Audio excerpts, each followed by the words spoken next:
नमस्कार, स्वागत है आपका सीएस एकेडमी पीसीएस में। यदि आपने सीएस एकेडमी पीसीएस को सब्सक्राइब नहीं किया है तो सब्सक्राइब सीएस एकेडमी पीसीएस। आज हम अपने उत्तर प्रदेश विशेष के तहत अपना उत्तर प्रदेश का भूगोल को पूर्ण करने का यहाँ पर प्रयास करेंगे। तो एक वीडियो में तो ये पूर्ण नहीं होगा, क्योंकि उत्तर प्रदेश का जो भूगोल है वो बहुत बड़ा है। तो इसको हम थोड़ा सा कई पार्ट्स में डिवाइड करेंगे और यहाँ पर आज इसके कुछ पार्ट्स यहाँ पर देखने को मिलेंगे आपको। जैसे उत्तर प्रदेश की सीमा को स्पर्श करने वाले राज्य कौन कौन से हैं, उत्तर प्रदेश किन किन राज्यों की सीमाओं को स्पर्श करता है, क्या कोई अंतर्राष्ट्रीय सीमा भी है, और उत्तर प्रदेश का नामकरण देखेंगे कि किस प्रकार से हुआ। मतलब उत्तर प्रदेश के बारे में भौतिक जानकारी आज हम यहाँ पर पूरी तरीके से ले लेंगे। उसके साथ साथ देखो, जो ये आपका वीडियो होगा, ये आपका वीडियो यूपीपीएससी और यूपी ट्रिपल एस सी के लिए डेडिकेटेड होगा, लेकिन मेनली जो फोकस रहेगा वो आपका यूपीपीएससी पर ही रहेगा, क्योंकि जब हम हाई लेवल से तैयारी करते हैं तो नीचे लेवल की तैयारी अपने आप ही हो जाती है। तो कुछ पॉइंट अच्छे भी देखेंगे और कुछ पॉइंट ऐसे हैं जो यूपी ट्रिपल एस सी के ही लेवल से हैं, उन्हें भी देख कर चलेंगे। देखो यूपीपीएससी में देखो, जैसे आपके आगामी एग्जाम होते हैं, आरओ का है, बीओ का है, एलटी ग्रेड होगा, पीसीएस है, जीएससी, जितने भी वेरियस एग्जाम होते हैं यूपीपीएससी के, उनके लिए यूजफुल होने वाला है।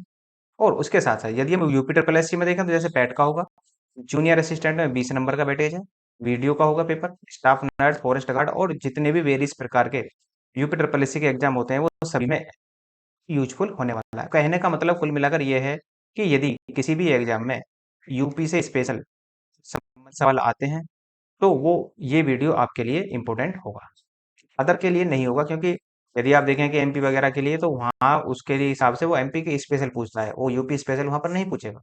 तो इसको ध्यान में रखते हुए हम इसे आगे बढ़ेंगे और पूरी तरीके से आगे लेकर चलते हैं इसको। देखो, पहले तो हमें ये देखना है कि इसमें आखिर पढ़ना क्या क्या है, हमें पढ़ना क्या क्या है वो देख लेते हैं पहले।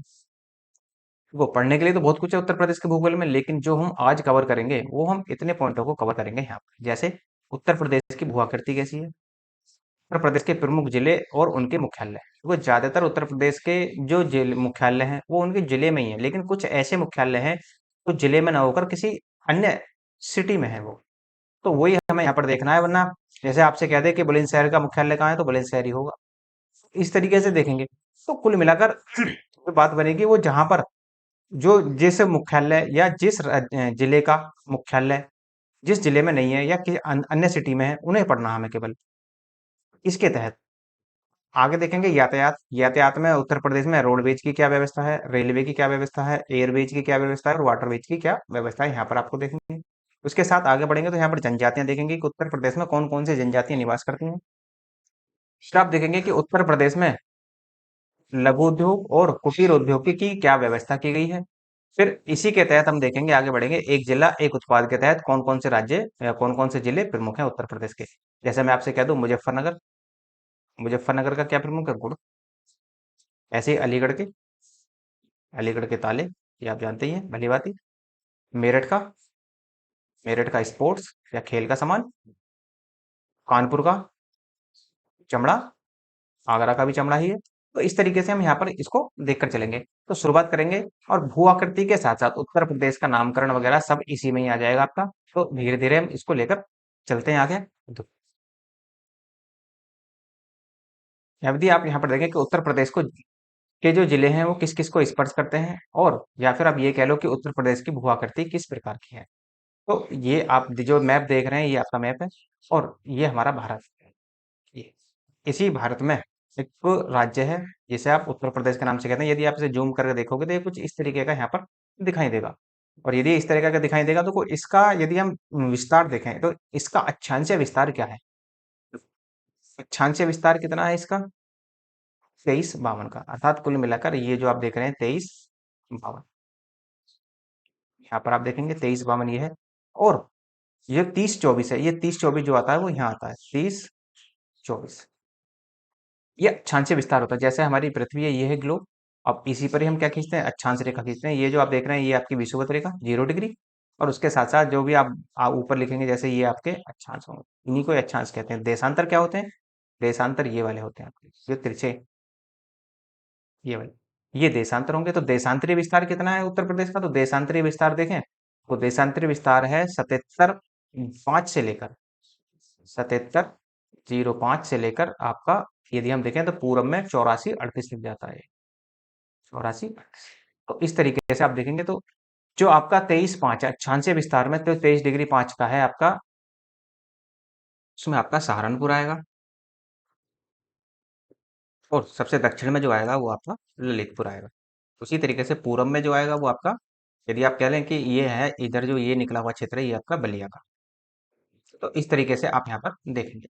तो अब यदि आप इसकी पश्चिम से पूर्व लंबाई देखें, यदि आप इस तरह से रेखाएं खींचें, और ये आपका उत्तर, ये दक्षिण, ये पश्चिम और ये आपका पूरब, तो यदि आप देखें तो पश्चिम से पूरब की ओर जो लंबाई है वो है आपकी एक तरीके से 650 किलोमीटर, और उत्तर से दक्षिण की जो लंबाई है ये वाली, उत्तर से दक्षिण लंबाई है 240 किलोमीटर। तो ये थोड़ा सा ध्यान रखना है कि उत्तर प्रदेश की पश्चिम से पूर्व लंबाई 650 और उत्तर से दक्षिण लंबाई जो होगी वो 240 किलोमीटर की होगी। तो इतना आपको मेन मेन पॉइंट यहाँ पर याद रखने हैं। अब हम यहाँ पर देख लेते हैं कि उत्तर प्रदेश की सीमा को कौन कौन से राज्य स्पर्श करते हैं, या उत्तर प्रदेश के ऐसे कौन कौन से जिले हैं जो अन्य देश अन्य राज्यों की सीमा को स्पर्श करते हैं, या किसी अन्य देश की सीमा को भी स्पर्श करते हैं। तो यहाँ पर हम अब उसको देखेंगे। जैसे उत्तर प्रदेश की सीमा से कौन कौन लगा हुआ है, यदि मैं आपसे बताऊं, उत्तर प्रदेश की सीमा जो है आप ऊपर देखेंगे तो उत्तर में तो है हिमाचल प्रदेश, यहाँ पर देखेंगे हिमाचल प्रदेश है। यहाँ पर आपका उत्तराखंड है। इधर आएंगे तो आपका नेपाल है, अंतर्राष्ट्रीय सीमा लगती है नेपाल के साथ। इधर है आपका बिहार, और यहीं पर ही आपका झारखंड।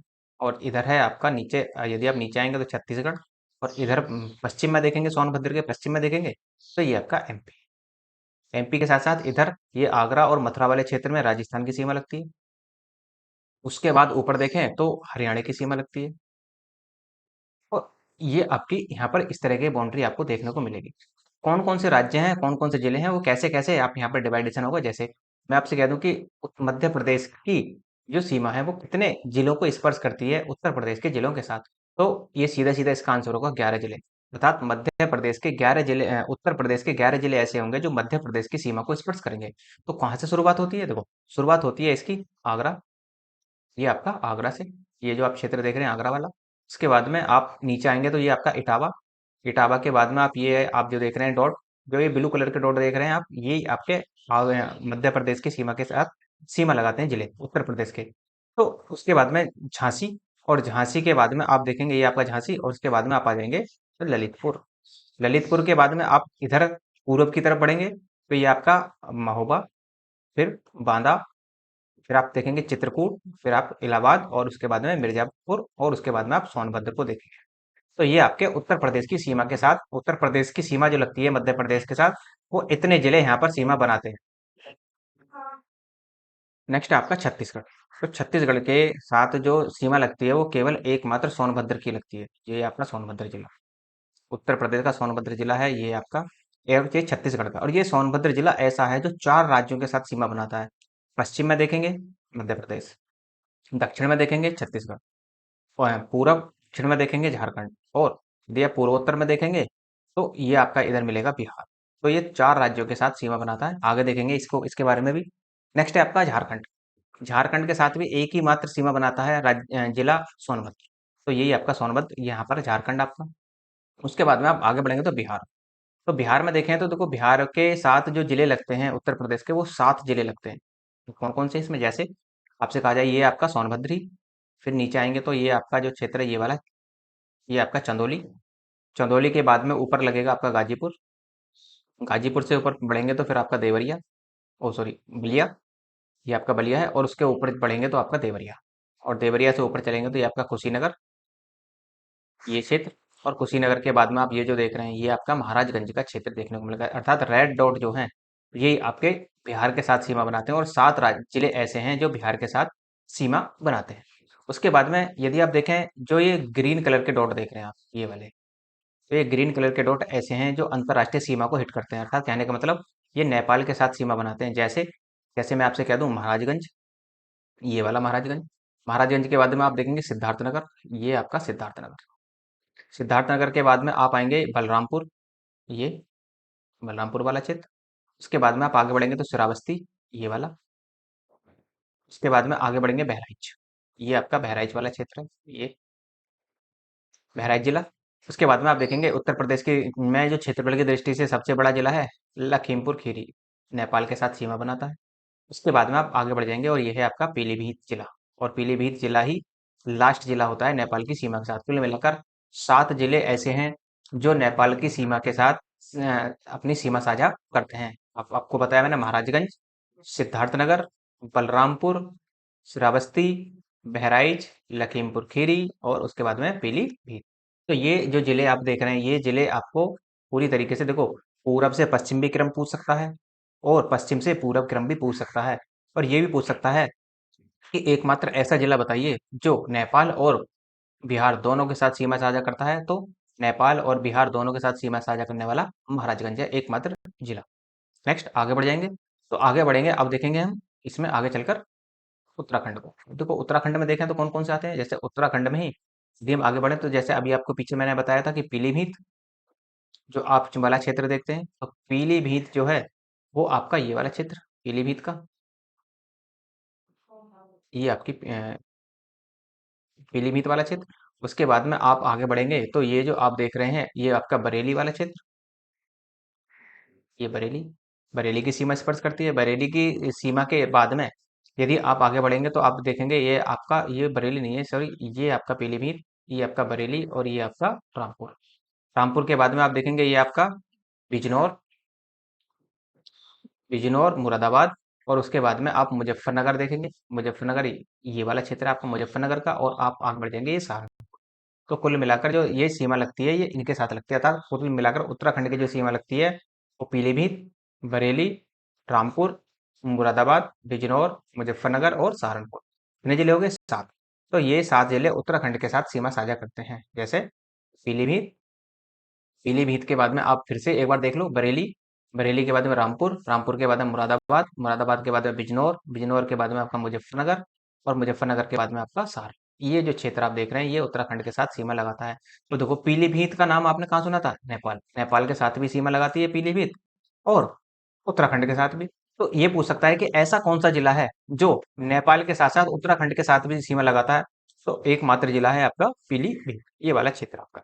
नेक्स्ट, नेक्स्ट बढ़ेंगे आप हिमाचल प्रदेश। हिमाचल प्रदेश के साथ एकमात्र सीमा बनाता है, एकमात्र जिला सीमा बनाता है वो है सहारनपुर, ये वाला आपका सहारनपुर वाला क्षेत्र ये। उसके बाद में आप नीचे आएंगे हरियाणा। हरियाणा के साथ कौन कौन से जिले सीमा बनाते हैं? देखो सहारनपुर, शामली, बागपत, गौतम बुद्ध नगर, अलीगढ़ और मथुरा, ये हरियाणा के साथ सीमा। जैसे उत्तरी सीमा हमारी कौन सी है? सहारनपुर, तो ये सहारनपुर। सहारनपुर के बाद में आप नीचे आएंगे तो ये आपका शामली रेड कलर में, और शामली के बाद में आप आगे निकलेंगे तो ये नीचे आ जाएंगे बागपत, ये आपका बागपत वाला क्षेत्र। गाजियाबाद सीमा नहीं लगाता है, यहीं पर ही राष्ट्रीय राजधानी क्षेत्र दिल्ली है, दिल्ली के साथ सीमा लगती है गाजियाबाद की, ना कि हरियाणा के साथ। ठीक, नेक्स्ट है आपका गौतम बुद्ध नगर। तो गौतम बुद्ध नगर आपका ये वाला क्षेत्र, और गौतम बुद्ध नगर के बाद में आप नीचे आ जाएंगे अलीगढ़, और अलीगढ़ वाला क्षेत्र ये, और उसके बाद में ये आपका अलीगढ़ वाला क्षेत्र। फिर आप नीचे आएंगे तो ये है आपका मथुरा वाला क्षेत्र। तो मथुरा के साथ सीमा लगती है। कुल मिलाकर कितने जिले लगते हैं? तो ये जो जिले की सीमा लगती है हरियाणा के साथ वो 6 जिलों की लगती है। तो कौन कौन से? सहारनपुर, शामली, बागपत, गौतम बुद्ध नगर, अलीगढ़ और मथुरा। नेक्स्ट, फिर आप देखेंगे राजस्थान। राजस्थान के साथ सीमा कौन कौन से राज्य जिले लगाते हैं? तो देखो मथुरा और आगरा, ये आपका मथुरा, और ये आपका क्षेत्र जो आप देख रहे हैं ये आपका आगरा वाला क्षेत्र है। तो ये क्षेत्र जो है राजस्थान के साथ सीमा लगाता है। राजस्थान का भरतपुर जिला जो है वो यहीं पर ही है। तो कुल मिलाकर अब देखो मथुरा के बारे में सवाल पुटअप कर सकता है कि ऐसा कौन सा जिला है जो राजस्थान और हरियाणा के साथ संयुक्त रूप से सीमा साझा करता है? तो आपका मथुरा जिला हो। ठीक, नेक्स्ट, दिल्ली, केंद्र शासित प्रदेश दिल्ली के साथ कौन कौन से सीमा बनाते हैं? तो गाजियाबाद और गौतम बुद्ध नगर दोनों सीमा बनाते हैं। तो ये जो आप देख रहे हैं यहाँ पर ये आपका गाजियाबाद, और ये नीचे आपका गाजियाबाद से नीचे आपका गौतम बुद्ध नगर, तो ये दोनों सीमा साझा करते हैं राष्ट्रीय राजधानी क्षेत्र दिल्ली के साथ। फिर आप नेक्स्ट आएंगे सोनभद्र। अब तो को थोड़ी सी मैंने सिचुएशन बदल देता हूँ मैं, ये तो आपकी कंडीशन बदल गई। देखो हुआ क्या इसमें, 11 जिले सीमा साझा करते हैं किसके साथ? मध्य प्रदेश के साथ। एक जिला किसके साथ सीमा साझा करता है? छत्तीसगढ़ के साथ। एक जिला झारखंड के साथ, और 7 जिले कहाँ हैं? बिहार के साथ। 7 ही जिले कहाँ हैं आपके? नेपाल के साथ। और 7 ही जिले कहाँ हैं आपके? उत्तराखंड के साथ। उसके बाद में 6 जिले कहाँ हैं आपके? 6 जिले हैं हरियाणा के साथ। और यदि आप ऊपर देखें सहारनपुर के साथ सीमा साझा करता है हिमाचल प्रदेश। तो इस तरीके से आप थोड़ा सा ध्यान रखेंगे। इधर आप देखेंगे राजस्थान के साथ 2 जिले शामिल होते हैं। तो कुल मिलाकर सीधा सीधा कभी स्टेटमेंट बन जाए कि मध्य प्रदेश के साथ मिलान कीजिए कि मध्य प्रदेश के साथ 7 जिले, उसके बाद में आप 7 नहीं 11 कर लो इसको, बिहार के साथ उत्तर प्रदेश के 7 जिले, नेपाल के साथ 7 जिले, और पूछ ले कि कौन सम्मिलित है कौन सम्मिलित नहीं है, तो वहां पर आपको थोड़ा सा ध्यान रखना है। तो ये काउंटिंग भी याद रखनी है, और कौन कौन से जिले आते हैं ये भी आपको ध्यान रखना है। उत्तर प्रदेश के साथ कौन कौन से, उत्तर प्रदेश के जिले कौन कौन से हैं ऐसे जो अन्य राज्यों के साथ सीमा साझा करते हैं। जैसे आगे बढ़ते हैं। अब देखो सोनभद्र के बारे में देखें तो सोनभद्र की सीमा किसके के साथ लगती है? मध्य प्रदेश के साथ। इधर आपका एमपी, ये आपका सोनभद्र, ये जो क्षेत्र देख रहे हैं आप, तो ये सोनभद्र। उसके बाद में आप बिहार, इधर देखेंगे आपका बिहार, इधर नीचे आएंगे तो झारखंड, और नीचे दक्षिण में आ जाएंगे तो ये आपका छत्तीसगढ़ वाला क्षेत्र आपको यहाँ पर देखने को मिलेगा। तो ये सीमा लगती है आपकी सोनभद्र की इतने राज्यों के साथ। नेक्स्ट, महाराजगंज जो है, देखो अभी पीछे भी मैंने आपको बताया था कि महाराजगंज एक ऐसा जिला है जो नेपाल के साथ भी और बिहार के साथ भी सीमा स्पर्श करता है। फिर आपको बताया कि पीलीभीत, पीलीभीत एक ऐसा जिला है जो नेपाल के साथ भी और उत्तराखंड के साथ भी सीमा साझा करता है। नेक्स्ट है आपका सहारनपुर। सहारनपुर क्या है? देखो सहारनपुर उत्तराखंड के साथ भी सीमा साझा करता है, हिमाचल प्रदेश के साथ भी और हरियाणा के साथ भी। तो उत्तर प्रदेश का एकमात्र जिला कौन सा है जो 3 राज्यों के साथ सीमा साझा कर रहा है? वो आपका सहारनपुर। नेक्स्ट है आपका आगरा। आगरा जो है वो राजस्थान के साथ भी सीमा साझा करता है और मध्य प्रदेश के साथ भी सीमा साझा करता है। अब कितने राज्य हैं ऐसे जो सीमा साझा करते हैं, ये ध्यान रखना। उत्तर प्रदेश के साथ सीमा साझा करने वाले 8 राज्य हैं। 8, 8 तो राज्य हो जाएंगे आपके, और प्लस एक केंद्र शासित प्रदेश हो जाएगा। यदि देखो, यदि वो पूरा कह दे कि भारत संघ में उत्तर प्रदेश की सीमा के साथ कितने जिले शामिल होते हैं, कितने राज्य शामिल होते हैं, तो 9, क्योंकि भारत संघ में केंद्र शासित प्रदेश दिल्ली भी शामिल होता है। और यदि कहते हैं कि भारत के ऐसे कितने राज्य हैं जो उत्तर प्रदेश के साथ सीमा बनाते हैं, तो अब आपका आंसर बदल जाएगा। तो आंसर कितना हो जाएगा? 8। ये ध्यान रखना है। 8 राज्य कौन कौन से? पीछे आपको बताया, उत्तराखंड, हिमाचल प्रदेश, हरियाणा, राजस्थान, मध्य प्रदेश, छत्तीसगढ़, झारखंड और बिहार, और एक केंद्र शासित प्रदेश 9वां दिल्ली। तो यदि वो राज्य, और देखो सवाल इस तरह से ही पूछ सकता है कि राज्य कर दे और ऑब्लिक केंद्र शासित प्रदेश कर दे। अब क्या देखिए, आप कितने राज्य सीमा साझा करते हैं, तो राज्य ऑब्लिक केंद्र शासित प्रदेश कर दिया उसने, तो अब आप नो आंसर देंगे यहाँ, क्योंकि इसमें कंफ्यूजन बहुत ज्यादा होता है और अक्सर यहाँ से सवाल कई कई बार पूछे हैं उसने। तो नेक्स्ट आप आगे बढ़ेंगे, तो इसकी सबसे लंबी सीमा मध्य प्रदेश के साथ, और सबसे छोटी सीमा जो लगती है वो हिमाचल प्रदेश के साथ लगती है।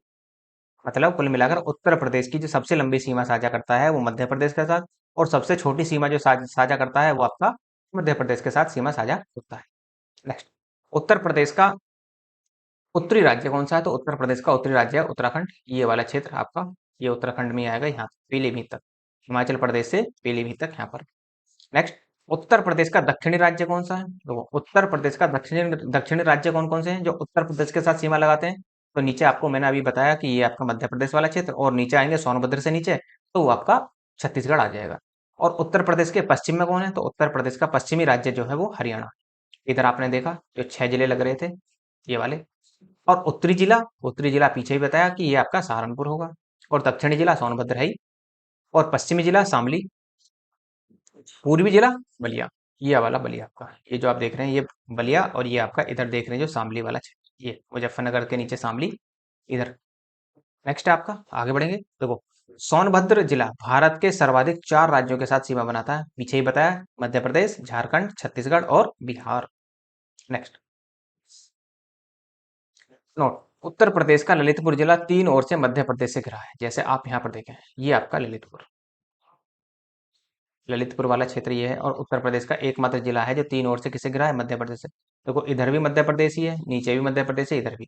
तो केवल ये जो रास्ता देख रहे हैं आप, ये वाला, ये झांसी वाला जो रास्ता, केवल यही है, बाकी और चारों तरफ से मध्य प्रदेश की सीमा से घिरा हुआ है। नेक्स्ट, उत्तर प्रदेश के सर्वाधिक जिले मध्य प्रदेश के साथ सीमा साझा करते हैं, अभी पीछे बताया आपको 11 है।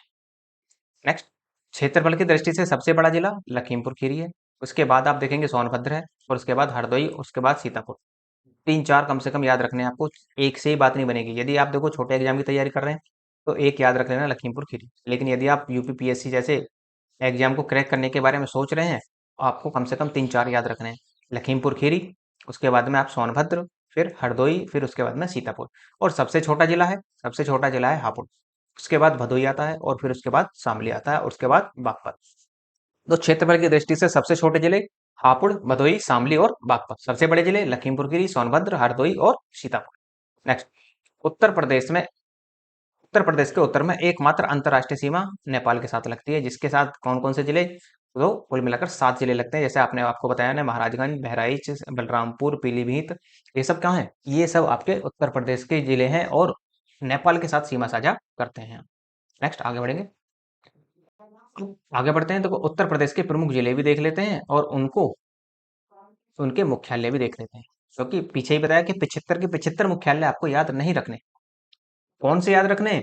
वो याद रखने हैं जिनका मुख्यालय उसी जिले में ना होकर किसी अन्य शहर में। जैसे मैं आपसे कह दूं कुशीनगर, कुशीनगर का मुख्यालय कहाँ है? पडरौना में। तो कुशीनगर कहाँ है? यहाँ पर आइए आप, ये आपका बिहार के साथ सीमा लगाता है कुशीनगर। ये आपका कुशीनगर गौतम बुद्ध से संबंधित है कुशीनगर। सोनभद्र, सोनभद्र का जो मुख्यालय आप देखेंगे वो रॉबर्ट्सगंज है, ये आपका सोनभद्र, ये सोनभद्र वाला जिला। नेक्स्ट संभल, संभल का है पवासा, और संभल आपको मिलेगा ये वाला, ये आपका संभल है। अमरोहा के बराबर, अमरोहा के साथ सीमा लगती है, मुरादाबाद के साथ सीमा लगती है, बुलंदशहर के साथ सीमा लगाता है। इसके साथ साथ अलीगढ़ के साथ भी सीमा उसकी लगती है, और अलीगढ़ के साथ साथ बदायूं के साथ भी सीमा यहाँ पर ये साझा करता है। नेक्स्ट अमेठी, अमेठी का जो मुख्यालय है वो आपका गौरीगंज है। और आगे बढ़ेंगे। नेक्स्ट है आपका जालौन, जालौन का है उरई। तो आप यहाँ पर नीचे आ जाओ, तो नीचे आप देखेंगे ये आपका जालौन वाला क्षेत्र मध्य प्रदेश के साथ सीमा साझा करता है, जालौन। नेक्स्ट कानपुर देहात, कानपुर देहात आपको मिल जाएगा ऊपर, जालौन के ऊपर आ जाइए, ये आपका कानपुर देहात, ये वाला कानपुर देहात का है अकबरपुर माती। और उसके साथ साथ अंबेडकर नगर का है अकबरपुर। ये ध्यान रखना, अंबेडकर नगर कहाँ है? तो अंबेडकर नगर देखो पूर्व में आइए, ये वाला क्षेत्र सुल्तानपुर के बराबर में है अंबेडकर नगर, और फैजाबाद के साथ सीमा लगती है, बस्ती के साथ भी सीमा लगती है इसकी, उसके साथ साथ आजमगढ़ के साथ भी ये सीमा लगता है। तो जो आपका अंबेडकर नगर का है वो वो अकबरपुर है। और नेक्स्ट है कौशाम्बी, कौशाम्बी का है मंझनपुर, कौशाम्बी इलाहाबाद के साथ सीमा लगाता है, ये आपका कौशाम्बी। नेक्स्ट है सिद्धार्थनगर, सिद्धार्थनगर का है नौगढ़, सिद्धार्थनगर आपका नेपाल के साथ सीमा लगाता है, ये वाला, ये क्षेत्र आप जो देख रहे हैं ये नेपाल का है। नेक्स्ट है गौतम बुद्ध नगर का है नोएडा, तो ये आपका गौतम बुद्ध नगर, ये जो आप देख रहे हैं इसका नोएडा आपको देखने को मिलेगा।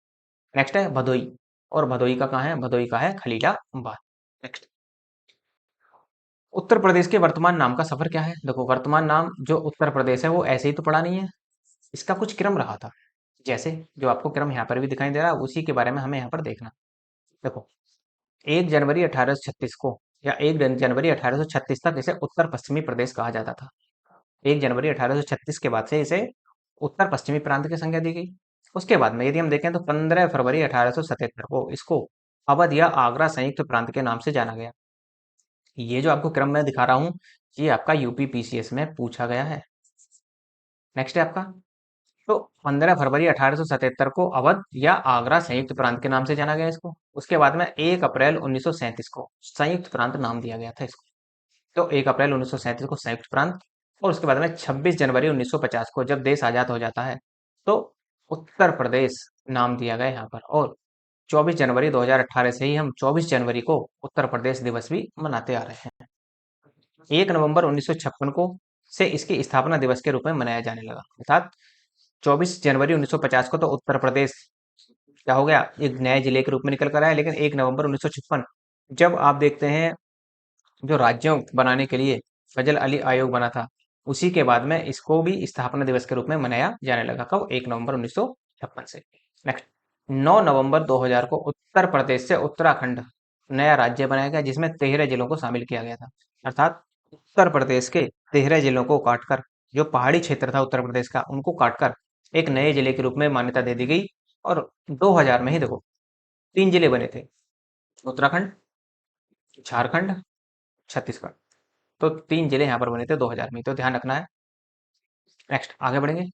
अब उत्तर प्रदेश की राजधानी क्या है? देखो उत्तर प्रदेश की राजधानी वर्तमान में तो लखनऊ है, लेकिन शुरुआत में नहीं थी। यदि हम देखें तो 1896 में आगरा थी, और 1896 के बाद में 1921 में इसे इलाहाबाद स्थानांतरित कर दिया गया। पहले कहाँ बनी? आगरा, आगरा के बाद में वो फिर इलाहाबाद आ गई, और इलाहाबाद के बाद में आएंगे तो फिर वो 1958 में लखनऊ आंशिक रूप से हुई थी। कुल मिलाकर लखनऊ जो हुई थी ये आंशिक रूप से, जबकि 1935 में लखनऊ जो बन गई वो स्थायी रूप से बना दी गई थी। सॉरी, ये यहाँ पर कुछ मिस्टेक हो रही है, तो आंशिक रूप से इसको आप छोड़ ही देना, इसको हटाए दो। तो 1935 में लखनऊ जो बनी है वो स्थायी रूप से बन गई थी, तो ये ध्यान रखना है। तो पहले कहाँ? आगरा, आगरा के बाद इलाहाबाद, और इलाहाबाद के बाद में आपका 1935 में आ गई लखनऊ।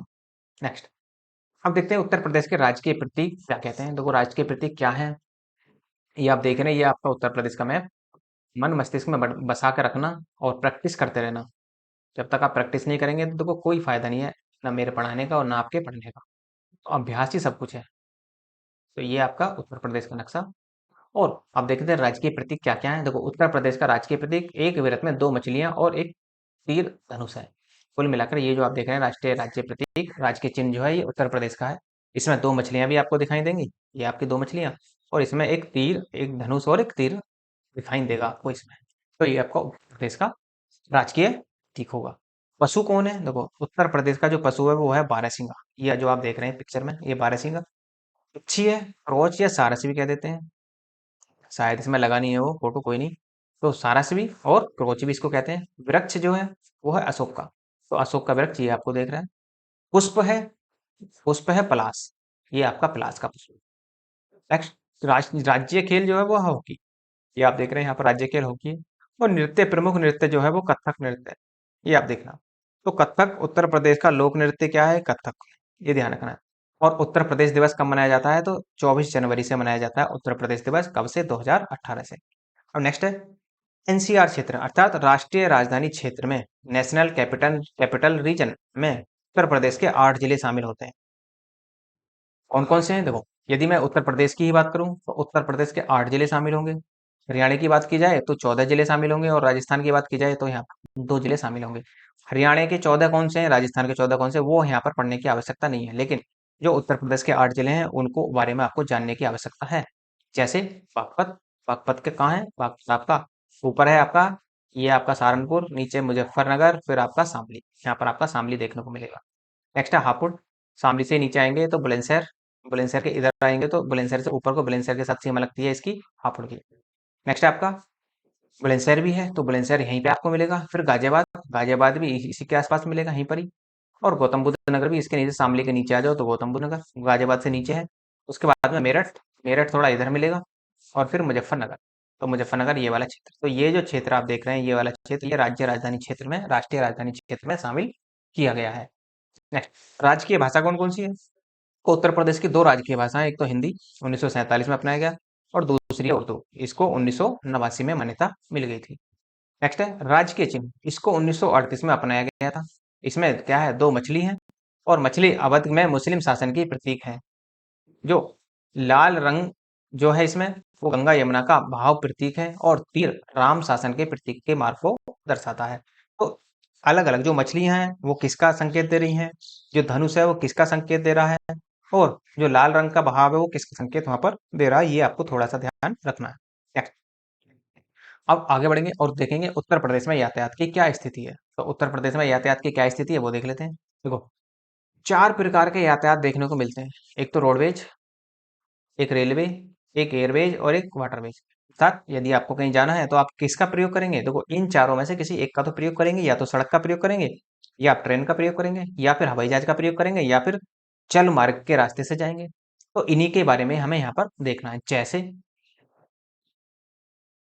रोडवेज, सबसे पहले देखते हैं हम रोडवेज के बारे में। देखो उत्तर प्रदेश में की क्या स्थिति है। देखो सड़क परिवहन मंत्रालय के अनुसार राष्ट्रीय राजमार्गों की कुल लंबाई जो है वो 8,711 किलोमीटर है, और राष्ट्रीय राजमार्गों में देश में पहले स्थान पर भी है। ये ध्यान रखना कि सबसे ज्यादा राष्ट्रीय राजमार्ग कहाँ है, उत्तर प्रदेश में। और पूरे देश में राष्ट्रीय राजमार्गों की लंबाई जो है वो कितनी है, देखो ये जो है यहाँ पर, ये थोड़ी सी राष्ट्रीय नहीं है, ये उत्तर प्रदेश में। उत्तर प्रदेश में कुल लंबाई जो है वो 8,711 किलोमीटर, और जबकि पूरे देश में कुल लंबाई जो हो 1,31,326 किलोमीटर आपको यहाँ पर देखने को मिलेगी।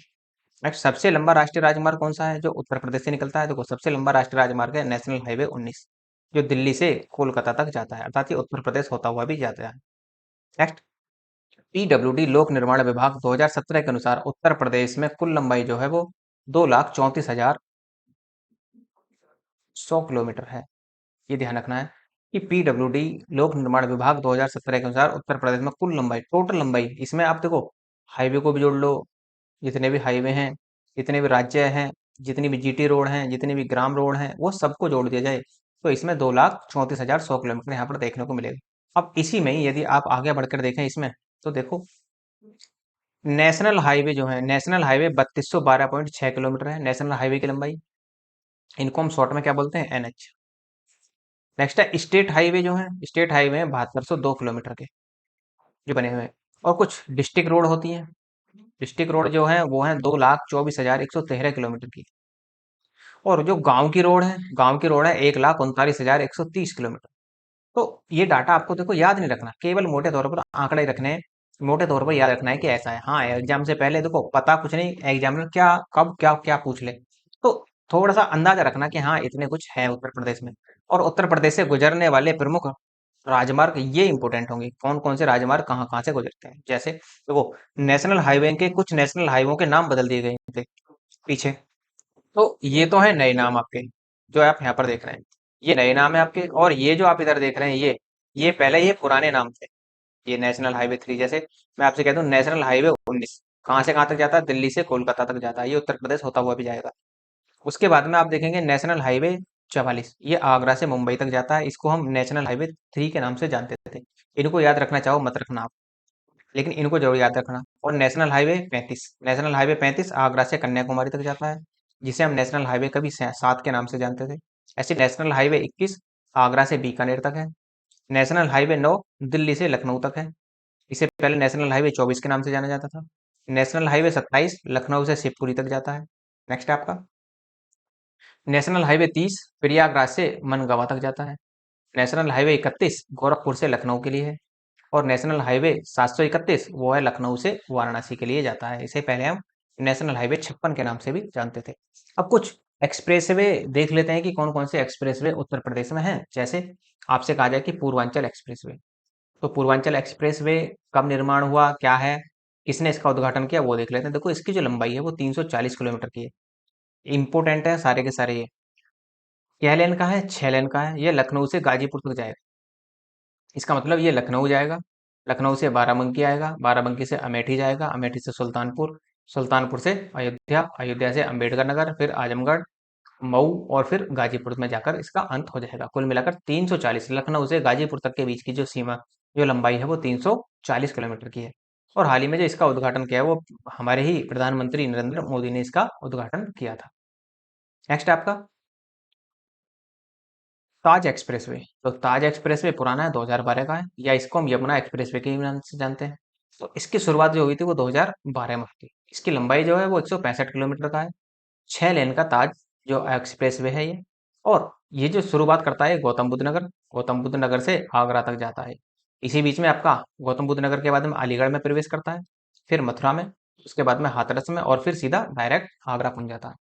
और यह ग्रेटर नोएडा को आगरा से जोड़ता है। कुल मिलाकर ग्रेटर नोएडा को आगरा से जोड़ता है, अर्थात क्योंकि ग्रेटर नोएडा कहाँ है, गौतम बुद्ध नगर में ही है greater Noida. Next, Agra Lucknow expressway. तो आगरा लखनऊ एक्सप्रेसवे की जो लंबाई है वो 302 किलोमीटर की है। यह आगरा से लखनऊ तक जाता है। कुल मिलाकर आगरा जाएगा, आगरा के बाद है फिरोजाबाद, फिर मैनपुरी, फिर इटावा, औरैया, कन्नौज, कानपुर, हरदोई, उन्नाव और लखनऊ तक ये जाता है यहाँ से। तो ये ध्यान रखना है। देखो, जिले जरूर याद रखना, कहाँ कहाँ से कौन कौन सा जिला निकल के जा रहा है, तो अंदाजा रखना थोड़ा सा। नेक्स्ट आपका बुंदेलखंड एक्सप्रेसवे, इंपोर्टेंट है। इसकी लंबाई जो है वो 296 किलोमीटर है। ये चित्रकूट से प्रारंभ होता है। और यदि आप देखेंगे इटावा के पास आगरा लखनऊ एक्सप्रेसवे में ही मिल जाता है। तो चित्रकूट से प्रारंभ होने के बाद में पहले जाएगा ये बांदा, फिर हमीरपुर, फिर जालौन जाएगा, उसके बाद में औरैया, इटावा, और इटावा के पास ही कुदरेल नामक गांव के निकट ही आगरा लखनऊ एक्सप्रेसवे में ये मिल जाता है। अर्थात कुल मिलाकर जो बुंदेलखंड है एक्सप्रेसवे है, उस बुंदेलखंड वाले क्षेत्र को राष्ट्रीय राजधानी क्षेत्र दिल्ली से जोड़ने के लिए इस तरह का प्रोग्राम किया है। और राज्य राजधानी क्षेत्र से भी जोड़ा जा सकता है। जो व्यक्ति जो व्यक्ति सीधा सीधा दिल्ली जाना चाहता है वो सीधा यहाँ पर बुंदेलखंड एक्सप्रेसवे में, आप आगरा लखनऊ वाले एक्सप्रेसवे में आप यहाँ पर आ जाएंगे, और आगरा के बाद में आप दिल्ली डायरेक्ट जा सकते हैं। इससे आगरा एक्सप्रेसवे, आगरा जो आपका ताज हाईवे है उससे आप डायरेक्ट दिल्ली जा सकते हैं। और यदि आपको लखनऊ जाना है तो लखनऊ जाने के लिए आप सीधा फिर से आगरा लखनऊ एक्सप्रेसवे से मिलिए, और अब आप आगरा में जाकर लखनऊ के लिए सीधा पहुंच जाइए। तो यहाँ से क्या होगा, जो बुंदेलखंड जो हमारा बिल्कुल एक तरीके से कटा हुआ क्षेत्र था, उसको जोड़ने का प्रयास किया गया है राष्ट्रीय राजधानी क्षेत्र से भी और राज्य राजधानी क्षेत्र से। यह एक्सप्रेसवे 4 लेन का होगा। और हाल ही में पीएम मोदी ने इसका उद्घाटन कहाँ से किया था, तो जालौन से किया था। ये ध्यान रखना थोड़ा सा। नेक्स्ट आपका प्रमुख एयरपोर्ट कौन कौन से हैं? शायद इसमें एक एक्सप्रेसवे रह गया। हाँ, गंगा एक्सप्रेसवे, वो मैं आपको पीछे बता दूंगा। हालांकि गंगा एक्सप्रेसवे का उद्घाटन भी पीएम मोदी ने शाहजहांपुर से किया था। 592 किलोमीटर का होगा, मेरठ से इलाहाबाद को जोड़ेगा ये ध्यान रखना थोड़ा सा। प्रमुख एयरपोर्ट कौन कौन से हैं ये देख लेते हैं। देखो एयरपोर्ट, उत्तर प्रदेश में कई एयरपोर्ट मिलेंगे और कई अंतर्राष्ट्रीय एयरपोर्ट भी मिलेंगे और कई निर्माणाधीन भी है। जैसे जेवर एयरपोर्ट है, वो भी अंतर्राष्ट्रीय एयरपोर्ट है, वो लेकिन वो क्या है, वो वहां पर अभी निर्माणाधीन है। कुशीनगर वाला स्टार्ट हो गया है। अब आगे बढ़ते हैं, इसमें देखते हैं कौन कौन से एयरपोर्ट हैं उत्तर प्रदेश में। जैसे चौधरी चरण सिंह इंटरनेशनल एयरपोर्ट, ये लखनऊ में है। इसे अमौसी हवाई अड्डा भी कहा जाता है, ये ध्यान रखना है। तो चौधरी चरण सिंह इंटरनेशनल हवाई अड्डा या फिर अमौसी हवाई अड्डा कहाँ है, वो आपका लखनऊ। तो ये आपका लखनऊ वाला क्षेत्र है, ये राज्य राजधानी क्षेत्र लखनऊ। नेक्स्ट है लाल बहादुर अंतर्राष्ट्रीय हवाई अड्डा, इसी को ही हम बाबतपुर हवाई अड्डा भी कहते हैं। ये कहाँ है, ये आपका वाराणसी में। ये आपका जो क्षेत्र आप यहाँ पर देखेंगे, ये आपका वाराणसी वाला क्षेत्र, ये आपका वाराणसी में देखने को मिलेगा। नेक्स्ट है आपका खमरौली हवाई अड्डा। खमरौली हवाई अड्डा जो है वो प्रयागराज में है। ये आपका इलाहाबाद कह लो, प्रयागराज कह लो, बात एक ही है। ये जो देख रहे हैं आप। नेक्स्ट चकेरी हवाई अड्डा जो है वो कानपुर में है। ये आप जो क्षेत्र है, ये कानपुर देहात और ये कानपुर नगर, ये वाला क्षेत्र जो है, इसमें आपका कानपुर चकेरी हवाई अड्डा देखने को मिलेगा। नेक्स्ट आपका खेरिया हवाई अड्डा। खेरिया हवाई अड्डा जो है वो आगरा में है। तो ये आपका आगरा वाला क्षेत्र, खेरिया हवाई अड्डा। ये नेक्स्ट है हिंडन हवाई अड्डा। हिंडन हवाई अड्डा जो है वो गाजियाबाद में है। ये आपका गाजियाबाद वाला क्षेत्र, ये जो आप देख रहे हैं। नेक्स्ट है जेवर अंतर्राष्ट्रीय हवाई अड्डा, ये गौतम बुद्ध नगर में है। ये आपका गौतम बुद्ध नगर वाला क्षेत्र ये। और नेक्स्ट यदि हम आगे बढ़ेंगे, नेक्स्ट आपका ताज अंतर्राष्ट्रीय हवाई अड्डा, ये भी आपका ग्रेटर नोएडा में, लेकिन ये निर्माणाधीन है अभी। सरसवा हवाई अड्डा सहारनपुर में, आपने ऊपर देखा था अभी, जैसे ये वाला सरसवा हवाई अड्डा जो है, ये आपका सहारनपुर वाले क्षेत्र में है। नेक्स्ट है महायोगी गोरखनाथ हवाई अड्डा, ये आपका गोरखपुर में है। इधर आप आएंगे तो ये आपका गोरखपुर वाला क्षेत्र ये। नेक्स्ट कुशीनगर अंतर्राष्ट्रीय हवाई अड्डा है, तो ये कुशीनगर में है। जैसे आप ये वाला कुशीनगर क्षेत्र, गोरखपुर के साथ सीमा लगती है कुशीनगर की ये। नेक्स्ट है आपका मर्यादा पुरुषोत्तम राम श्री अंतर्राष्ट्रीय हवाई अड्डा है, जो आपका अयोध्या में है। अयोध्या को ही हम फैजाबाद कहते हैं। ये आपका फैजाबाद गोरखपुर के साथ सीमा लगाता है, ये आपका फैजाबाद वाला क्षेत्र। नेक्स्ट आगे बढ़ेंगे, प्रमुख जल परिवहन देख लेते हैं कि कौन कौन से। देखो जल परिवहन में हम देखें तो जल परिवहन उत्तर प्रदेश में इतना सक्षम नहीं है, लेकिन हाँ एक आपको जलमार्ग देखने को मिलेगा जो भारत का सबसे लंबा जलमार्ग भी है। तो गंगा यमुना घाघरा तथा गोमती नदियों में जल परिवहन की सुविधा उपलब्ध है, लेकिन यहाँ पर अभी सुविधा नहीं हो पाई है। सुविधा उपलब्ध है लेकिन अभी यहाँ पर ये निर्माणाधीन है एक तरीके से। गंगा यमुना घाघरा और गोमती नदी में भी जल परिवहन की सुविधा उपलब्ध है। यही आपका रिपीटेशन हो गया है आपका पूरा पूरा। लेकिन देखो सबसे लंबा जल मार्ग जो है वो हल्दिया जल मार्ग है, जो कहाँ से जाता है, वो प्रयागराज से हल्दिया तक जाता है। ये ध्यान रखना। और इसकी जो लंबाई है वो कुल मिलाकर 1620 किलोमीटर की इसकी लंबाई है। सूचना परिवहन में भी देखें तो सूचना परिवहन कैसे है, देखो सूचना परिवहन में यदि आप देखें तो पिन कोड प्रणाली की शुरुआत 1972 में हुई थी। भारत में टेलीग्राफ सेवा का प्रारंभ जो हुआ था वो 18 मार्च 1854 में आगरा से कोलकाता के बीच हुआ था। ठीक। नेक्स्ट हवाई डाक सेवा का प्रारंभ जो हुआ था वो 18 फरवरी 1911 को इलाहाबाद से हुआ था। फिर आप देखेंगे उत्तर प्रदेश राज्य सूचना केंद्र जो है वो कहाँ है, उत्तर प्रदेश राज्य सूचना केंद्र जो है वो आपका लखनऊ में देखने को मिलेगा। नेक्स्ट जरा रेलवे के बारे में देख लेते हैं कि रेलवे में क्या क्या है। उत्तर प्रदेश में कैसे कैसे विकास हुआ रेलवे का वो देख लेते हैं। हालांकि भारत में जो रेल चली थी वो 1853 में, लेकिन उत्तर प्रदेश में जो आप रेल देखेंगे वो 1859 में देखेंगे। कुल मिलाकर 6 साल बाद उत्तर प्रदेश में ट्रेन चली थी। कहाँ से, प्रयागराज से कानपुर के बीच चली थी। तो उत्तर प्रदेश में रेल मार्गों की कुल लंबाई जो है 9,167 किलोमीटर है। और जो ये 9,167 किलोमीटर है, ये भारत में प्रथम स्थान पर है। भारत के संपूर्ण रेल नेटवर्क का कितने हैं, ये 14% हिस्सा को कवर करती है उत्तर प्रदेश में। और रेल पहिया कारखाना और रेल कोच कारखाना जो है वो आपका रायबरेली में देखने को मिलेगा। उत्तर प्रदेश में कुल रेल डिवीजन कितने हैं, तो कुल रेल डिवीजनों की संख्या उत्तर प्रदेश में 9 है। हो सकता है कि उत्तर प्रदेश में कितने रेल डिवीजन है, तो 9। उत्तर प्रदेश की पहली रेल जो चली थी, उत्तर प्रदेश की पहली रेल 1859 में प्रयागराज से कानपुर के मध्य चली थी। और सर्वाधिक रेल मामलों में उत्तर प्रदेश का क्या है, प्रथम स्थान है ही। मुगल सराय उत्तर प्रदेश का सबसे बड़ा रेल यार्ड है। ये ध्यान रखना है कि मुगल सराय जो है उत्तर प्रदेश का सबसे बड़ा रेल यार्ड है। प्रयागराज में उत्तर मध्य रेलवे का मुख्यालय है। ये ध्यान रखना है कि उत्तर मध्य रेलवे का मुख्यालय कहाँ है, वो आपका प्रयागराज। जबकि उत्तर पूर्व क्षेत्र का मुख्यालय कहाँ है, वो आपका गोरखपुर। और गोरखपुर में ही रेल डिब्बा रिपेयर कारखाना भी बनाया गया है, जहां पर रेल के डिब्बों को सही किया जाता है, उनकी रिपेयरिंग की जाती है। नेक्स्ट, गोरखपुर में ही विश्व का एवं भारत का दूसरा सबसे लंबा प्लेटफार्म है, क्योंकि अब ये प्लेटफार्म पहला नहीं रहा। पहला कौन है? केरल का सिद्धमोला। तो ये यहाँ पर अब ये इसकी जो लंबाई थी वो 1366 किलोमीटर है, और जो इसकी लंबाई है वो लगभग 1500 मीटर के आसपास है, जो नया बना है हाल ही में। तो जो गोरखपुर हवाई अड्डा, जो गोरखपुर जो आपका प्लेटफार्म है, उसकी लंबाई 1366 है, जो भारत का दूसरा सबसे लंबा प्लेटफार्म है, ये ध्यान रखना। रेल पहिया और रेल कोच कारखाना रायबरेली में है। नेक्स्ट, वाराणसी में मंडवाडी लोकोमोटिव इंजन कारखाना है, जो 2017 के बाद से डीजल और इलेक्ट्रिक इंजन दोनों बनाता है। इससे पहले केवल डीजल इंजन ही बनाते थे, लेकिन बाद में क्या हुआ, बाद में अब यहाँ पर इलेक्ट्रिक इंजन की भी सुविधा बनाने की कर दी गई है। रेल मार्गों की कुल लंबाई 9,91, हालांकि पूरी जो है 9,167 किलोमीटर, याद रखना चाहें कंप्लीट याद रख लेना, हालांकि यदि राउंड फिगर में याद रखना चाहें तो 91 आप याद रख सकते हैं। रेल सुरक्षा आयोग का मुख्यालय लखनऊ में है। और उत्तर प्रदेश में कुल रेलवे के संभाग कितने हैं? वो आपके 9 रेलवे संभाग आपको देखने को मिले।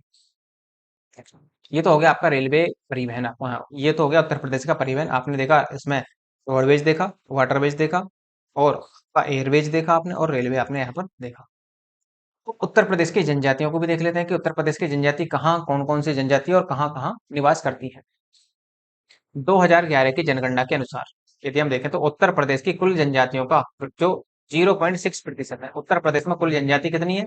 तो 0.6 देखने को मिलेंगी।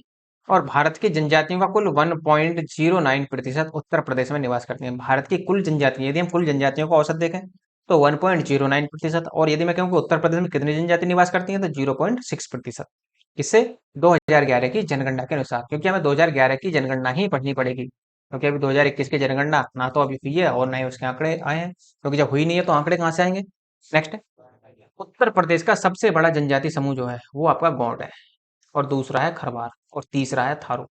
यदि आप, फिर से बताता हूँ कि छोटे एग्जाम की तैयारी करें तो एक सी बात बन जाएगी, लेकिन आप थोड़ा सा एडवांस लेकर चलना, क्योंकि कोई पता नहीं एग्जाम के मुंह की कब क्या पूछ ले। तो इसलिए गौंड, गौंड के बाद खरवार, और खरवार के बाद में आपका थारू आता है। नेक्स्ट, 1967 में उत्तर प्रदेश और उत्तराखंड में 12 अनुसूचित जनजातियों को दर्जा दिया गया था, लेकिन उत्तराखंड बनने के बाद में उत्तर प्रदेश में एक साथ 10 जातियों को सूचीबद्ध किया गया था। ये ध्यान रखना है कि कब स्थापना हुई थी उत्तराखंड की? 9 नवंबर 2000 को। नेक्स्ट, उत्तर प्रदेश की प्रमुख जनजाति कौन सी है ये देख लेते हैं। देखो, उत्तर प्रदेश में जो प्रमुख जनजाति निवास करती है वो गौंड है, बुक्सा है, राजी है, थारू है, जौनसारी है, सरवार है, महागीर है। नेक्स्ट, यदि आप नीचे देखें तो जालौन और अयोध्या में कोई भी जनजाति नहीं पाई जाती। सीधा सीधा क्वेश्चन बन सकता है कि निम्न में से उत्तर प्रदेश के किस जिले में कोई भी जनजाति नहीं पाई जाती? तो दोनों जिलों को जरूर याद रखना आप। नेक्स्ट, आगे बढ़ेंगे। थारू जनजाति के बारे में देख लेते हैं। देखो, थारू जनजाति की क्या क्या विशेषता है। देखो, ये लखीमपुर खीरी है, ये वाला आपका लखीमपुर खीरी वाला क्षेत्र। महाराजगंज, ये वाला आपका महाराजगंज वाला क्षेत्र। यदि आप देखेंगे तो ये सब इसी क्षेत्र में पड़ते हैं आपके, ये वाला क्षेत्र जो तराई क्षेत्र है, उत्तर प्रदेश का तराई क्षेत्र है। लखीमपुर खीरी, महाराजगंज, बहराइच, श्रावस्ती और बलरामपुर तराई क्षेत्र में निवास करती हैं। कौन? थारू जनजाति। ये लोग किरात वंश से संबंधित है। इनका भोजन है, मुख्य भोजन जो है चावल है। अपने घरों का निर्माण जो करते हैं लकड़ी के लट्ठे और नरकिलों से करते हैं। इनका जो कद होता है वो छोटा होता है, मुख जो होता है वो चौड़ा होता है, और चमड़ी जो होती है वो पीली सी होती है। ये दोपहर के भोजन को मिजनी कहते हैं, और रात्रि के भोजन को बेरी कहते हैं। ये जनजाति दीपावली को शोक दिवस के रूप में भी मनाती है।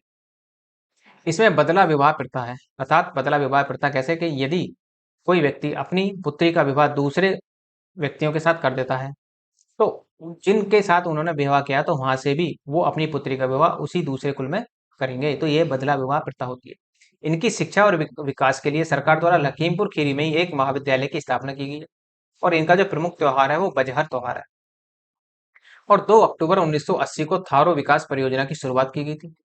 नेक्स्ट है आपका जौनसारी। जौनसारी जनजाति कहाँ कहाँ निवास करती है ये भी देख लेते हैं, और क्या क्या कार्य है इनका। देखो, इनका महत्वपूर्ण त्योहार जो है बिक्सू है, पाचोई है, और दियाई है। और महत्वपूर्ण लोक नृत्य जो है ये रासो, हुमसो, भेला, जंगबाजी और सराई है। तो ये जौनसारी आपकी है। नेक्स्ट आपका बुक्सा जनजाति। बुक्सा जनजाति जो है ये बिजनौर और आगरा में निवास करती है। ये जो आपका बिजनौर है। ये आपका बिजनौर वाला क्षेत्र और ये आपका आगरा वाला क्षेत्र, दो क्षेत्रों में आपको देखने को मिलेगी। तो बिजनौर और आगरा क्षेत्र में पाई जाती है।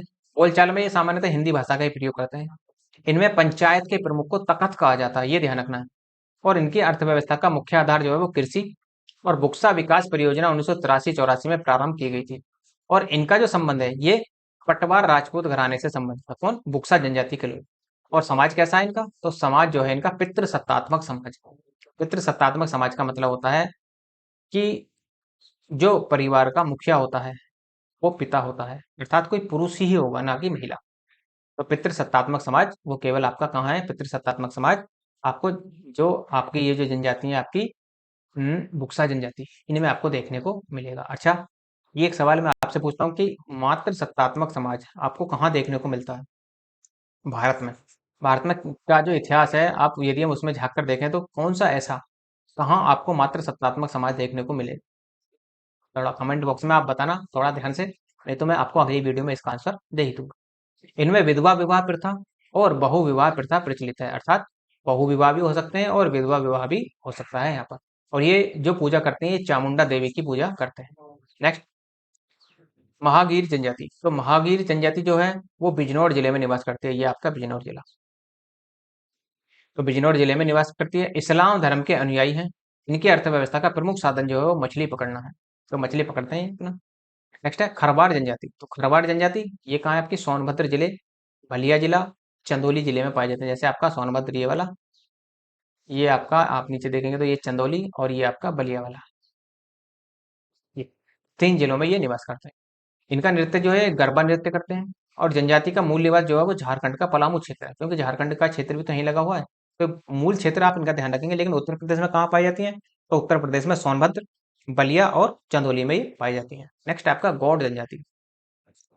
गौड़ जनजाति भी जो आपका उत्तर प्रदेश का तराई वाला क्षेत्र है, नेपाल के साथ सीमा लगने वाला और कुछ बिहार के साथ सीमा लगने वाला, तो वहां देखने को मिलते हैं गौड़ जनजाति। जैसे महाराजगंज, संत कबीरनगर, कुशीनगर, बलिया, मऊ, आजमगढ़, जौनपुर और सोनभद्र। आप ऐसे देखो, ये आपका महाराजगंज, महाराजगंज से आप ऐसे चले आइए, ये वाला जो क्षेत्र आप ये क्षेत्र देख रहे हैं ना, ये वाला, इन क्षेत्रों में ये निवास करते हैं आपके पूरी तरीके से। तो इसका मतलब ये बिहार में भी होंगे, बिल्कुल होंगे, क्यों नहीं होंगे। तो गौड़ जनजाति जो है वो आपका महाराजगंज, संत कबीरनगर, कुशीनगर, बलिया, मऊ, आजमगढ़, जौनपुर और सोनभद्र में निवास करती है। नेक्स्ट, नेक्स्ट आगे बढ़ेंगे। आप देखेंगे उत्तर प्रदेश में लघु और कुटीर उद्योगों का विकास कैसे कैसे हुआ, कौन कौन सा जिला किस किस के लिए फेमस है, ये यहाँ पर आपको देखने को मिलेगा। जैसे शुरुआत करते हैं, दरी निर्माण का कार्य कहाँ कहाँ होता है? देखो, दरी निर्माण का जो कार्य मेनली होता है वो सीतापुर, बरेली, आगरा, अलीगढ़, इटावा, शाहजहांपुर और मिर्जापुर में होता है। तो देखो जिले मैंने आपको पीछे ही बताए, जिला आपका सीतापुर ये है और बरेली आपका ये वाला क्षेत्र है, यहाँ पर आप देख रहे हैं। उसके बाद में आगरा को आप जानते हैं भली बात ही, अब तो रटका का होगा आगरा, ये वाला क्षेत्र। पर इसी के बराबर में इटावा लगा हुआ है। शाहजहांपुर आप देखेंगे, बरेली से आगे आएंगे तो ये आपका शाहजहानपुर, और मिर्जापुर आएंगे तो आप थोड़ा सा इधर आ जाएंगे इलाहाबाद की साइड में, ये आपका मिर्जापुर वाला क्षेत्र, ये जो आप देख रहे हैं यहाँ पर। नेक्स्ट आपका गलीचा निर्माण कहाँ कहाँ होता है सबसे ज्यादा? तो गलीचा निर्माण में आगरा प्रमुख है, वाराणसी प्रमुख है, भदोही और मिर्जापुर। दिया सलाई, दिया सलाई आपकी बरेली में ही बनती है, सहारनपुर में भी, मेरठ में भी और प्रयागराज में भी। साबुन उद्योग के लिए देखो, साबुन उद्योग में आपका आगरा भी प्रमुख है, कानपुर भी, गाजियाबाद भी, मोदीनगर भी और मेरठ भी। नेक्स्ट, चीनी मिट्टी के बर्तन के लिए देखो, चीनी मिट्टी के बर्तन के लिए खुर्जा। इतनी बार यूपी पीसीएस ने पूछा है कि कोई पता नहीं।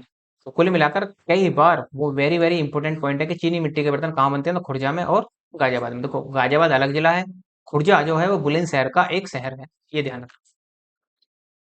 नल के पाइप, नल के पाइप जो बनते हैं वो प्रयागराज में बनते हैं, कानपुर में बनते हैं और लखनऊ में बनते हैं। औषधि निर्माण, औषधि निर्माण होता है कानपुर में, लखनऊ में, झांसी में और सहारनपुर में। टॉर्च, टॉर्च निर्माण वो लखनऊ में होता है।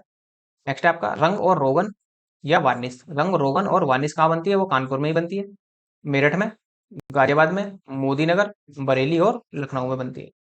नेक्स्ट, सिगरेट, सिगरेट के लिए प्रमुख है सहारनपुर, उसके बाद में गाजियाबाद। सूती वस्त्र के लिए मेरठ, देवबंद, देवबंद जो है सहारनपुर में पड़ता है, सहारनपुर। नेक्स्ट है आपका धामपुर, सिकंदराबाद और कानपुर। सिकंदराबाद जो है आपका, ये दूसरा सिकंदराबाद दक्षिण भारत वाला मैं सोच, ये आपका बुलंदशहर में है सिकंदराबाद। कंबल निर्माण मेरठ और मुजफ्फरनगर में होता है। नेक्स्ट है आपका लकड़ी का फर्नीचर। देखो लकड़ी का फर्नीचर कहाँ का प्रमुख है? हाथरस का। उसके बाद है वाराणसी का, फिर सहारनपुर का और फिर बरेली का। लकड़ी पर नक्काशी सहारनपुर में होती है सबसे ज्यादा। और लकड़ी के खिलौने कहाँ बनते हैं? तो लकड़ी के खिलौने जो बनते हैं वो लखनऊ में और वाराणसी में बनते हैं। बेंत की छड़ी, तो बेंत की जो छड़ी बनती है वो बरेली में बनती है। खेल का सामान के लिए आगरा भी प्रमुख है और मेरठ भी। पीतल के बर्तन के लिए अलीगढ़, हाथरस और मथुरा। नेक्स्ट। और पीतल की मूर्तियां कहाँ बनती हैं? देखो पीतल की जो मूर्तियां बनती है वो मथुरा में बनती है। लोहे के पार्ट सहारनपुर में बनते हैं। दरी और चिकन पर गोटा, तो दरी और चिकन पर गोटा लखनऊ भी प्रसिद्ध है और वाराणसी भी, दोनों प्रसिद्ध है। मिट्टी के खिलौने आगरा में बनते हैं और गोरखपुर में बनते हैं। बिस्किट, बिस्किट आगरा में, अलीगढ़ और मोदी नगर। नेक्स्ट आगे बढ़ेंगे। तो देखो एक जिला एक उत्पाद के तहत, ये आपका वेरी वेरी इंपॉर्टेंट होगा। एक जिला एक उत्पाद के तहत कौन कौन से जिले प्रमुख हैं वो हमें यहाँ पर देखने हैं। जैसे यदि आपसे कहा जाए ये आपके जिले हैं और ये आपके उत्पाद हैं, जैसे मैं आपसे कह दूं आगरा, आगरा का क्या प्रमुख है? देखो आगरा का कहने के लिए तो पेठा भी प्रमुख है, लेकिन हम यहाँ पर यदि उद्योग की दृष्टि से देखें तो चमड़ा प्रमुख है। ये आपका आगरा वाला क्षेत्र, ये। उसके बाद में फिरोजाबाद, फिरोजाबाद किसके लिए? चूड़ी और कांच के बर्तनों के लिए प्रसिद्ध है यहाँ पर, तो ये आपका फिरोजाबाद, ये वाला आगरा से लगा हुआ सीमा है इसकी, फिरोजाबाद की। नेक्स्ट है आपका मथुरा, मथुरा में bathroom fittings, Mathura bathroom fittings के लिए फेमस है। ये आपका क्षेत्र मथुरा, आगरा से ऊपर देखेंगे तो मथुरा। नेक्स्ट मैनपुरी, मैनपुरी में तारकसी प्रमुख है। अलीगढ़ के आप जानते हैं ताले और हार्डवेयर प्रमुख है, ये आपका अलीगढ़ वाला क्षेत्र। ये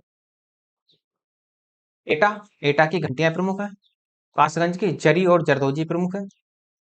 प्रयागराज का अमरूद प्रमुख है, अर्थात फेमस है, ये वाला प्रयागराज आपका। प्रतापगढ़ का आंवला, ये आप फैजाबाद के पास देखेंगे जो प्रतापगढ़ आपका पड़ता है, ये आप इधर आपको देखेंगे तो यहीं आपका प्रतापगढ़ देखने को मिल जाएगा। नेक्स्ट कौशाम्बी, कौशाम्बी का केला प्रमुख है, ये आपका प्रयागराज के पास। और आजमगढ़ का ब्लैक वॉटरी, तो आजमगढ़ आप यहाँ पर देखेंगे, ये आप देख रहे हैं ये वाला क्षेत्र जो है यहाँ पर भोजपुरी भाषा बोली जाती है, यही आपका आजमगढ़। नेक्स्ट देखेंगे आप बलिया, बलिया की बिंदी, बैफोर बलिया और बैफोर बिंदी, इस तरह से याद रख सकते हैं। तो बलिया आपका ये वाला क्षेत्र है, ये जो आप देख रहे हैं बलिया। बदायूं की जरी प्रसिद्ध है। पीलीभीत की बांसुरी, पीलीभीत आपका ये वाला क्षेत्र है, ये जो क्षेत्र है ये उत्तराखंड के साथ सीमा भी बनाता है और नेपाल के साथ भी। कानपुर, कानपुर चमड़ा के लिए। इटावा में, इटावा जो है वो आलू के लिए। औरैया जो है वो औरैया का देसी घी प्रमुख है। कन्नौज का इत्र प्रमुख है। जब देखो इत्र निकालने की विधि किसने ढूंढी थी? इत्र निकालने की विधि जो ढूंढी थी वो ढूंढी थी जहांगीर की पत्नी थी मेहरुनिसा, मेहरुनिसा। और मेहरुनिसा की माता थी अस्मत बेग, अस्मत बेगम। इसी ने इत्र निकालने की, फूलों से इत्र निकालने की विधि का आविष्कार किया था। तो कन्नौज इत्र के लिए प्रमुख है। हरदोई डेयरी उत्पाद के लिए प्रमुख है। मेरठ खेल के सामान के लिए। बागपत हथकरघा के लिए। और हापुड़ जो है वो घर के फर्नीचर के लिए प्रमुख है। नेक्स्ट आगे बढ़ो। सहारनपुर, सहारनपुर और बिजनौर जो है वो लकड़ी की नक्काशी के लिए प्रमुख है। अमरोहा, अमरोहा में वाद्य यंत्र। और संबल जो है वो सींग और हड्डियों के लिए प्रमुख है। मिर्जापुर दरी और कालीन के लिए प्रमुख है आपका मिर्जापुर। नेक्स्ट, नेक्स्ट है आपका सोनभद्र, सोनभद्र कालीन के लिए प्रसिद्ध है। और मुजफ्फरनगर का जो है वो गुड़ प्रसिद्ध है। वाराणसी की रेशम प्रसिद्ध है। और गाजीपुर, गाजीपुर के पर्दे। और जौनपुर, जौनपुर का प्रेशर कुकर। और हाथरस, हाथरस का एसी। तो ये आपके हो जाते हैं एक जिला एक उत्पाद के तहत। ये तो हो जाता है देखो आपका लेक्चर कंप्लीट।